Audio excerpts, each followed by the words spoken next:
Shalom Sobat Tridi terkasih, renungan Tridi hari ini terambil dari Roma 5 ayat 8. Akan tetapi Allah menunjukkan kasih-Nya kepada kita oleh karena Kristus telah mati untuk kita ketika kita masih berdosa.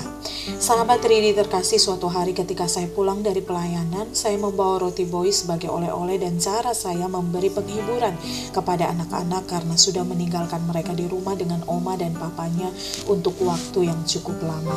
Kebetulan hari itu saya membeli lebih beberapa roti dan ternyata di rumah ada dua ponakan saya yang sedang berkunjung. Saat saya menyerahkan roti boy itu kepada anak saya yang pertama dan berkata kepadanya, "Roti boynya dibagi juga dengan sepupu-sepupumu ya."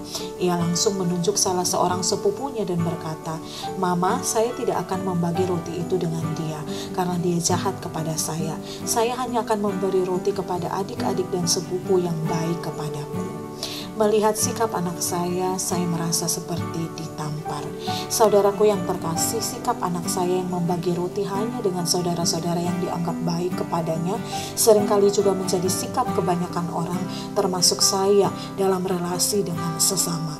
Tak bisa dipungkiri bahwa kebanyakan orang cenderung hanya berbagi dan menunjukkan kasih serta kebaikan kepada orang lain yang juga mengasihi dan berbuat baik kepadanya. Hanya sedikit atau bahkan hampir tidak ada orang di zaman ini yang bersedia berbagi kasih dan kebaikan dengan orang-orang yang tidak disukainya, tidak selevel dengannya, bukan kelompoknya, tak dikenal, apalagi orang yang jahat dan merupakan musuhnya. Menariknya, firman Tuhan yang kita baca hari ini memperlihatkan betapa berbedanya sikap Allah dengan sikap kita manusia. Jika kita hanya menunjukkan dan membagi kasih dengan orang-orang tertentu, Allah justru menunjukkan dan membagi kasih-Nya kepada semua manusia, termasuk saya dan saudara, ketika kita masih berdosa dan menjadi musuhnya. Kasih Allah tak pandang bulu, Ia mengasihi dan menerima semua orang. Kasih Allah yang tak pandang bulu itu dinyatakan melalui kematian Kristus di atas kayu salib untuk kita yang berdosa, sehingga kita yang dulunya menjadi musuh sekarang dijadikan anak-anak Allah.